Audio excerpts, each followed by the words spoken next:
அனைவருக்கும் வணக்கம். சற்றுமுன் வெளியான முக்கிய அறிவிப்பின்படி PHHNPHHAAY ரேஷன் கார்டு வைத்திருக்கும் அனைவரும் கவனத்தில் கொள்ளக்கூடிய மிக மிக முக்கியமான அறிவிப்பு ஒன்று வெளியாகியுள்ளது. இதை பத்தி விரிவாக தெரிஞ்சுக்க வேண்டும்னா இந்த வீடியோவை கடைசி வரைக்கும் ஸ்கிப் பண்ணாம பாருங்க. வீடியோக்குள்ள போறதுக்கு முன்னாடி இந்த வீடியோக்கு ஒரு லைக் பட்டனை பிரஸ் பண்ணிக்கோங்க. இப்பதான் நம்ம சேனலுக்கு ஃபர்ஸ்ட் டைம் இருக்கீங்கன்னா சப்ஸ்கிரைப் பட்டனை பிரஸ் பண்ணிக்கோங்க.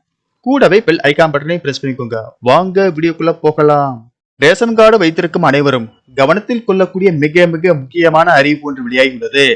AAYPHH வகையை சேர்ந்த ரேஷன் கார்டுகளை வைத்திருப்பவர்களுக்கு மாநில அரசு இலவச அரிசியை வழங்கி வருகிறது. தற்போது வரை NPHS கார்டு அவர்களுக்கு EKYC சரிபார்ப்பு தேவையில்லை. பிப்ரவரி முதல் வாரத்தில் மாவட்ட ஆட்சியர்கள் மற்றும் அவருடைய துறை அதிகாரிகளுக்கு சிவில் சப்ளையர்ஸ் மற்றும் நுகர்வோர் பாதுகாப்பு இயக்குனர் மோகன் வெளியிட்ட சுற்றறிக்கையில் EKYC பயிற்சியை முடிப்பதற்கான காலக்கெடு மார்ச் 31 மத்திய அரசு நிர்ணயித்ததில் கூறப்பட்டுள்ளது.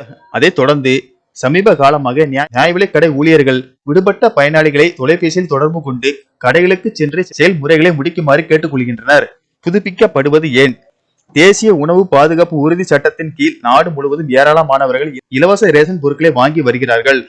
அவர்களுக்குத்தான் அந்த பொருட்கள் செல்கிறதா என்பதை உறுதி செய்ய சுய விவரத்தை EKYC மூலம் மார்ச் 31ஆம் தேதிக்கு புதுப்பித்துக் கொள்ள கெடு விதிக்கப்பட்டுள்ளது. தமிழ்நாட்டில் இதுவரை 70 லட்சம் பேர் அப்படி தங்கள் ரேஷன் கார்டுகளை இதுவரை புதுப்பிக்கவில்லை.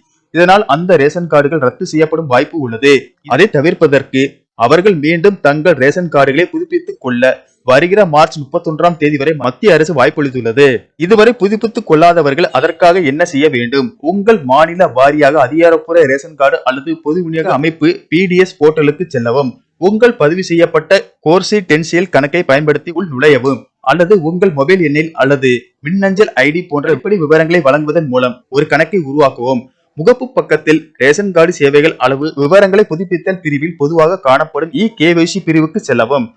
குடும்பத் தலைவர் அல்லது ரேஷன் கார்டுதாரருடன் இணைக்கப்பட்ட ஆதார் எண்ணை உள்ளிட்டு ஆதாருடன் இணைக்கப்பட்ட மொபைல் எண் செயலில் உள்ளதா என்பதை உறுதிப்படுத்தவும். பதிவு செய்யப்பட்ட மொபைல் எண்ணுக்கு ஒருமுறை கடவுச்சொல் OTP அனுப்பப்படும். உங்கள் ஆதாரை சரிபார்க்க போர்ட்டலில் OTPயை உள்ளிடவும். வெற்றிகரமான சரிபார்ப்புக்கு பிறகு உங்கள் EKYC புதுப்பிக்கப்படும். எதிர்கால குறிப்புக்காக நீங்கள் ஒப்புதலை சேமிக்கலாம் அல்லது ஸ்கிரீன்ஷாட்டை எடுக்கலாம் என அந்த அறிவிப்பில் கூறப்பட்டுள்ளது.